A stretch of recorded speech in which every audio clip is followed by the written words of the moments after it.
Mungu ni mwema na kila wakati.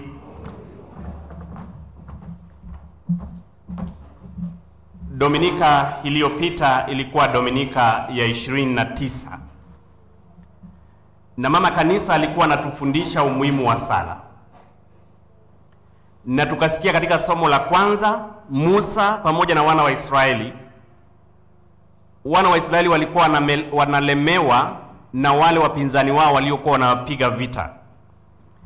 Lakini Musa kazi yake ilikuwa ya kuomba wanapopigana. Na tukaambiwa na somo la kwanza kwamba alipokuwa akiomba walikuwa wanaonyeshana, ushindi wao ulikuwa unaonekana. Lakini wakati alipokuwa analegea anachoka, wanaanza kupigwa. Na tukaambiwa aliomba mpaka mwisho kwa msisitizo, na tukaambiwa ya kwamba wana wa Israeli walishinda kwa sababu ya sala zenye alizokuwa akiwaombea kwa Mungu.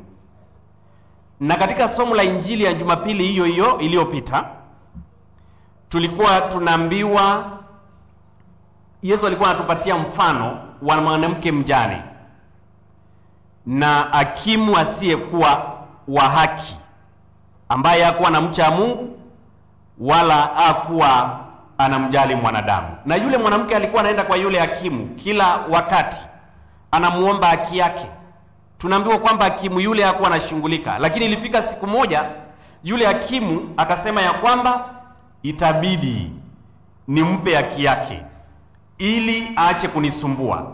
Amekuja kwangu mara nyingi, kwa hiyo wacha nimpe haki yake aondoke. Kwa hiyo tukaambiwa, Yesu akatuambia kwamba sala ya msisitizo huwa inafanya upate kile unachokihitaji. Leo hii bado tunaongelea, ama mama kanisa anaendelea kutufunza kuhusu sala. Lakini leo kwa njia ya kipekee anatufunza jinsi ya kuomba. Jinsi unavyostahili kuomba, jinsi mimi ninavyostahili kuomba. Unajua sala ni mazungumzo. Tunaweza tukasema kwamba sala ni mazungumzo kati ya kiumbe na Mungu. Na kiumbe tunachokiongelea sasa hivi ni kiumbe mwanadamu. Kiumbe mwanadamu ambacho ni wewe na mimi.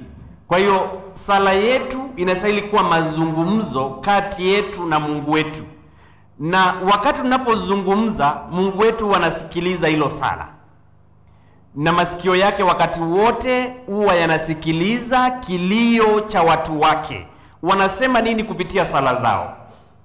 Na tukaambiwa ya kwamba katika somo la kwanza ya leo kwamba huyu Mungu wetu ni mwenye haki, wala hakuna kwake sifa ya upendeleo. Kwa hiyo sisi zote kwa Mungu tunatoshana. Na Mungu anatuona sisi kama watoto wake sisi zote, bila kubagua yoyote, bila kuwa na ukabila, bila kuwa na tajiri wala maskini, bila kuwa na mtoto ama mtu mkubwa. Kwa hiyo sisi zote mbele ya Mungu tuatoshana. Na huyu Mungu wetu kila wakati anahitaji tumkimbilie kwa sala zetu, tumuongeleshe kwa sala zetu. In fact, ikiwa kuna kitu kimoja kinaweza kutukaribisha kwa Mungu sana, ni sala. Na kwa hiyo sala huwa inatuvuta tunamkaribia Mungu sana. Lakini pia inategemea ni sala ya aina gani. Katika Injili ya leo Yesu anatufundisha jinsi ya kumkimbilia katika sala, ama ya kumwendea Mungu katika sala zetu. Kitu kimoja ambacho tunafunzwa siku hii ya leo, tunaambiwa ya kwamba unapomwendea Mungu katika sala zako, muendee na unyenyekevu. Kuwa mnyenyekevu mbele ya Mungu na usijifanye mwenye haki. Kazi ya kunjifanya ama kunjiweka haki sio kazi yako, sio kazi yetu, ni kazi ya Mungu. In fact, kwa Mungu hakuna mwanadamu aliye na haki. Kwa hiyo Mungu yeye mwenyewe ndiye anayetufanya tuwe wenye haki. Na ndio maana tumeambiwa ya kwamba there are two characters here today in the gospel. In today's gospel kuna characters wawili. Mmoja ni mtoza ushuru na mwingine ni Farisayo. Na wakati ule, kipindi hiki cha Yesu ambacho ameongea katika Injili hii, wakati ule Mafarisayo walikuwa wanajifunia kana kwamba wao ni watu watakatifu, wao ni watu waadilifu, wao sio kama watu wengine, wao ni watu wateule, na watu wengine walikuwa wanafikiria kwamba wajateuliwa. Na kwa hiyo huyu mtoza ushuru walienda hekaluni kusali, huyu mfarisayo alienda hekaluni kusali akiwa na mtu mwingine ambaye anaitwa mtoza ushuru. Na tukaambiwa ya kwamba wakati walipokwenda kuomba maombi yao yalikuwa tofauti. Na in fact wakati huu pia watoza ushuru walikuwa wanaonekana, mafarisayo walikuwa wanaona watoza ushuru kama wenye dhambi, watenda dhambi, wasiostahili kwa Mungu, watu ambao ni watenda maovu katika jamii, hawastahili hata kidogo. Kwa hiyo huyu mfarisayo akaenda na huyu mtoza ushuru kwenye hekalu, na tukaambiwa ya kwamba mfarisayo alinjivunia sana na akakuja huku mbele. Na alipokuja huku mbele akasali ingali ameangalia kule juu mbinguni, na anamwambia Mungu maneno haya. Mungu anamshukuru kwa sababu anamwambia kwamba mimi sio kama watu wengine. Mimi ni mtu ambaye anafanya mambo ya ziada kuliko wengine. Mimi nafunga mara kadhaa, naomba mara kadhaa. Mimi sifanani hata na huyu mtoza ushuru leo ambaye tumekuja hapa na yeye. Kwa hiyo akajivunia mbele ya Mungu, akajiinua mbele ya Mungu. Na Mungu akasikiliza sala yake ya kujivunia ama ya kujivuna. Na tukaambiwa ya kwamba mtoza ushuru alisimama kule nyuma. Na aliposimama kule nyuma, yeye alitambua hali ya moyo wake vile alivyo, kwamba yeye si mwadilifu mbele ya macho ya Mungu, yeye si mtakatifu, yeye ni mtenda dhambi. Kwa hiyo tukaambiwa alisimama kule nyuma, na aliposimama kule nyuma aliinamisha kichwa chini, hata asimwangalie Mungu, hata asiangalie juu. Akamwambia, Bwana unihurumie, mimi ni mtenda dhambi, mimi ni mkosaji. Tukaambiwa ya kwamba walipotoka pale hekaluni wakielekea nyumbani, aliyehesabiwa haki ni yule mtoza ushuru. Tukaambiwa yule mwingine hakuhesabiwa haki. Na Yesu akamalizia na maneno haya: anjikwezaye atazushwa, lakini anjishushaye atakwezwa. Na imefanyika hivyo katika injili ya leo. Aliyejikweza amezushwa, na aliyejinyenyekeza mbele ya Mungu ameinuliwa. Hivyo ndivyo tunapofunzwa. Sisi wenyewe huwa tunaomba na tumekutanika hapa ili tusali. Tuko hapa kwa ajili ya kusali. Kwa hiyo jiulize katika moyo wako, nijiulize mimi pia katika moyo wangu. Tunapoenda mbele ya Mungu kusali, huwa maombi yetu yanampendeza Mungu ama yampendezi? Ikiwa yampendezi Mungu, jiulize kwa nini, utoe hizo makasoro. Ikiwa yanampendeza Mungu, basi uzidi kumpendeza, uhakikishe kwamba maombi yako kila wakati yanampendeza zaidi na zaidi. Na in fact, huyu sio mtoza ushuru, huyu mfarisayo, kuna kitu kimoja hakutambua wakati alipokwenda kusali, kwamba tunaposali maombi yetu yanastahili kuwa unajua kuna tofauti ya maombi, kuna maombi tofauti tofauti. Tunaposali tunastahili kutambua hayo na kuelewa hayo. Kuna sala kwa ajili ya shukrani. Kwa mfano, tunapokuja hapa mbele ya Mungu leo tunamshukuru tukiadhimisha hii misa takatifu kwa ajili ya mambo mengi ambayo ametutendea wiki nzima. Na leo hii tuko hapa ili tumshukuru kwa mengi mazuri ambayo ametutendea. Kwa hiyo katika sala zako kunastahili kuwa na sala za shukrani. Unastahili kumshukuru Mungu katika sala zako kila wakati. Na pia kuna sala zingine zinaitwa sala za kuomba toba, kuomba msamaha. Na hiyo tumeiona vizuri katika mtoza ushuru. Yeye wakati alipoingia hekaluni amejitambua kwamba astahili mbele ya Mungu, na akamuinamia Mungu na akamwambia, Bwana naomba radhi, Bwana naomba msamaha. Kwa hiyo tukaambiwa ya kwamba Bwana amemhesabia mwenye haki, amemsamehe. Kwa hiyo tunapoomba pia tunastahili kukumbuka kwamba sisi ni watenda dhambi, na tunastahili kuomba kwa ajili ya dhambi zetu zipate kusamewa. In fact, wakati tulipokuwa tunaanza ibada hii takatifu ya misa, padre amesema kwanza tujute dhambi zetu kabla tufanye jambo lingine lolote. In fact, kwa jina la Baba na la Mwana na Roho Mtakatifu, chenye kinafuatia ni kuomba toba, ni sala kwa ajili ya kumwomba Mungu huruma yake, kumwomba Mungu atusamehe. Na kwa hiyo tukaambiwa ya kwamba tutubu dhambi zetu kwanza ili tustahilishwe kuadhimisha mafumbo haya matakatifu. Kwa hiyo kuna sala kwa ajili ya kuomba huruma ya Mungu, kuomba msamaha wa dhambi zetu, na pia hata tuwaombee wengine. Kwa hiyo hiyo ni sala ya aina nyingine. Kwa hiyo ndio maana nataja aina za sala. Kwa hiyo kuna sala kwa ajili ya shukrani, kuna sala kwa ajili ya kuomba huruma ya Mungu, kuomba msamaha. Kuna sala pia kwa ajili ya sala za kutukuza ama pia adoration. Kuna sala pia za to adore God wakati tunapokuja hapa kuabudu sakramenti takatifu. Hiyo pia ni aina ya sala na tunastahili kujifunza hizo sala zote.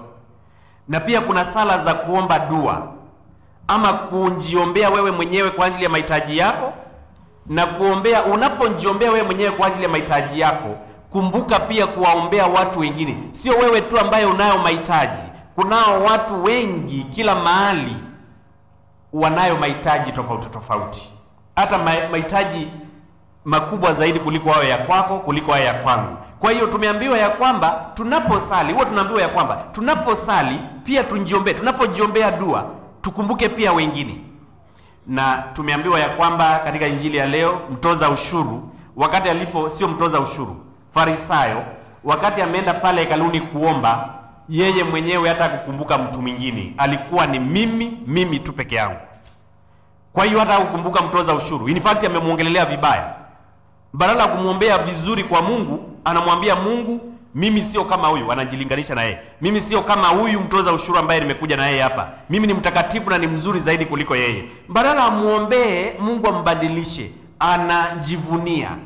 Kwa hiyo tunaambiwa ya kwamba wakati tunaposali, tusali tukiwakumbuka watu wengine, wale wadhaifu, labda udhaifu wao watainuliwa kwa ajili ya sala zetu. Kwa hiyo tusiwachekelee wakati wamekwama kule chini. Tuwashike mikono katika sala, tuwainue, na katika kuwainua Mungu atakuinua zaidi. Katika kuinama, kujinyenyekeza ili ama unaenda chini ili wainue katika sala yako, Mungu atakuinua zaidi. Kwa hiyo tukumbuke tunapoomba tusinjiombee sisi wenyewe tu na tusinjifunie mbele za Mungu, lakini tujue ya kwamba mbele za Mungu sisi sio wenye haki. Mungu mwenyewe ndiye anayetufanya kuwa watu wa haki. Kwa hiyo ikiwa tunataka kufanywa watu wa haki, tumkimbilie Mungu na sala. Katika somo la pili kuna mahali ambapo nimependezwa wakati Paulo alipokuwa akisema ya kwamba ameomba usaidizi kwa watu, lakini hakuna yule aliyemsaidia, na akawaombea akasema ya kwamba lakini wote ambao wako nisaidia, Bwana asiwahesabie ubaya. Amesema hivi, lakini wote wasihesabiwe kosa hilo la kutomsaidia wakati alipowaomba. Na akarudi akasema tena kwamba Bwana alimsaidia. Bwana alinisaidia na kunipa nguvu kusudi kwa kazi yangu ujumbe usambae. Kwa hiyo huyo Bwana aliyemlilia, aliyemkimbilia, alimsaidia na akampa nguvu. Sikio la Bwana wakati wote huwa linakusikiliza, na linasikiliza hata sala ya moyoni. Hicho kilio cha moyoni unachokilia kila siku, ukimuomba Mungu huruma yake, ukimuomba Mungu mahitaji tofauti tofauti, Mungu huwa hachoki kusikiliza sala yako. Kwa hiyo hilo sala ni vizuri kuliomba na imani, na kuliomba pia bila kuchoka. Jumapili iliyopita tulifundishwa ya kwamba tuombe bila kuchoka, msisitizo kila wakati. Katika Zaburi kitikio tunasikia tukiambiwa ya kwamba mnyonge alilia naye Bwana akamsikiliza. Na huyo mnyonge alipolia na Bwana akamsikiliza, tunaambiwa ya kwamba alikuja kumuokoa na akamuokoa na taabu zake zote. Kwa nini usiwe huyo mnyonge wewe ambaye unayemlilia Bwana mchana kutwa, aje kuokoa na taabu zako zote? Mlilie bila kuchoka. Unajua kuna hadithi kamoja nilikuwa nawapa watu mahali. Nilikuwa nawaambia kuna wakati kabla niingie kwenye seminari nilikuwa nafanya kazi mahali. na nilikuwa naishi kuna nyumba ya kukondisha nilikuwa naishi somewhere wakati nilipokuwa nikifanya kazi kule, na kuna sheria nilikuwa nimeweka kwa nyumba yangu kwenye nilikuwa nikiishi. Kama vile kila mahali kuna sheria, hata kuingia hapa kanisani kuna sheria. Kwa mfano, tunapoingia hapa kwenye kuna hii Blessed Sacrament tuna genuflect. Hiyo ni sheria ambayo inastahili kufuatiliwa na kila mmoja kwa ajili ya heshima ya Kristo aliye mbele yetu hapa. Na kwa hiyo kuna sheria za kila mahali, hata kule manyumbani kwenu. Lakini mimi nilikuwa nimeweka ka sheria, baadhi ya sheria zenye nilikuwa nimeweka katika nyumba yangu ile, kwamba mtu akinitembelea na nikute niko nyumbani, sijaenda kazi hiyo siku ama nimetoka kazi, na akuje angonge mlango wangu, angonge mlangoni, nilikuwa nimeweka sheria ya kwamba atakayengonga mlango wangu sitamfungulia kwa mara ya kwanza. Akingonga tu mara ya kwanza na achoke, aseme kwamba sigongi tena, ni kama huyu mtu hayuko, hata kama umengonga na nguvu nyingi tu. Jamani, hata kama ulikuwa unakuja kuomba chumvi, utaenda ukule hiyo chakula bila chumvi. Ukingonga tu mara ya kwanza na uchoke na urudi, sheria yangu ilikuwa ya kwamba nisifungue. Na ukingonga mara ya pili na pia uchoke uende, bado utakula bila chumvi. Nilikuwa nimeweka sheria bisha mara 3. Na mara ya 3 ukibisha, nitaamka na nitakuja kukufungulia. Halafu nitasikiliza hoja yako. Nahitaji chumvi, nitakupatia chumvi. Tutagawa hiyo chumvi pamoja. Na utaenda kule chakula safi ambayo iko na chumvi. Hapo tunaelewana? Kwa hiyo pia Mungu wetu pia huwa anatuwekea, na ndio maana anatuambia kwamba tunapoomba tuombe na msisitizo. Tutilie mkazo katika sala zetu, tusichoke. Tuombe kama yule mama wa Jumapili iliyopita. Twende na unyenyekevu. Yule mama alikuwa anaenda na unyenyekevu mwingi sana katika hakimu wake. Hata kama alikuwa hakimu ambaye hakuwa na waheshimu wanadamu na hakuwa na wajali, lakini yule mama alikuwa anaenda na unyenyekevu kwake. Hakuwahi mdharau yule hakimu. Na kwa sababu ya kutomdharau pia yule hakimu alikuja kumpa haki. Kwa hiyo wewe endea Mungu kila wakati. Na kuna watu wengine wanapenda, wako na tabia mbaya, wanaomba na wanachoka haraka. Na wengine pia wanaomba na baadaye wanamjaji Mungu, wanaanza kumkejeli Mungu na wanaanza kumuongelesha maneno ambayo hayastahili. Kwamba wewe Mungu nimekuomba, wanaanza kumtetesha. Kwamba Mungu wewe nimekuomba mara nyingi uniondoe katika hii shida na hutaki kuniondoa, hata nimeacha kwenda kanisa, hiyo kanisa yako kaa nayo. Imagine unamsomea Bwana. Kuna watu wako na hiyo tabia in which it is bad. Tunaambiwa ya kwamba mshukuruni Mungu katika kila jambo, kwa sababu hayo ni mapenzi yake upitie njia unayoipitia kwa ajili ya Kristo, ama kupitia kwa Kristo Bwana wetu. Alipitisha wana wa Israeli njia mrefu, lakini hilo njia aliyokuwa wanapitisha ilikuwa njia ya manufaa. Wale waliomwamini na wakukomplaini kwake walifika salama katika nchi ya ahadi. Wale ambao hawakumwamini walikomplain, wengine waliangamia kwenye njia, hawakufika katika nchi ya ahadi. Kwa hiyo tunapitia machungu na njua katika familia zetu, katika maisha yetu ya kila siku, tunapitia mengi mazito. Lakini kila jambo tunalolipitia, liwe ni ugonjwa, liwe ni changamoto za school fees, liwe ni shida za familia za aina tofauti tofauti, wewe kama mzee pale nyumbani, kama mama pale nyumbani, mashida ni mengi, changamoto ni nyingi, zibebe hizo changamoto zote na uzilete kwa Yesu na sala, na umuombe kwa unyenyekevu. Na yeye Bwana yule ambaye anayesikiliza atafanya jambo. Kwa hiyo tumwamini na tujue ya kwamba yeye huashindwi, na alituumba ili atusaidie. In fact, mwanadamu ni kiumbe tegemezi ambacho wakati wote kinastahili kumtegemea Mungu. Bila kumtegemea Mungu hatuwezi fika mahali. Kwa hiyo tumuonyeshe tegemeo letu kupitia sala zetu, na tunapoomba pia tuwaombee wengine ambao wanahitaji hizo sala zetu, ili Bwana akituimarisha atuimarishe pia na hao wengine. Usitaki kuimarishwa peke yako, taka kuimarishwa pamoja na jamii. Imagine hapa wewe umeimarishwa na jamii haijaimarika. Unajua mwizi atakuja akuimbie kuku kwa sababu kwake hakuna kuku, ataiba kuku yako. Lakini tukiimarisha sisi sote tupate kuku, utakuta kwamba hakuna mwizi hata mtaani, kwa sababu yeye ataimba ya nini na ako na kuku tayari. Kwa hiyo basi tuombe Mungu atuimarishe pamoja na watu wengine, na atufanye wenye haki pia na watu wengine, na sisi wenyewe tusijifunie kwamba ni wenye haki. Wacha Mungu atufanyie haki yeye mwenyewe. Tumeambiwa katika somo la kwanza, yeye ni mwenye haki. Basi tumuombe neema ya kujua kuomba, kujua vile tunavyostahili kumwendea katika sala zetu, unyenyekevu, na pia tunapojiombea tumuombe hiyo neema ya kuwaombea watu wengine na kuwasaidia pia katika sala zetu kupitia kwa changamoto zao tofauti tofauti. Tumsifu Yesu Kristo.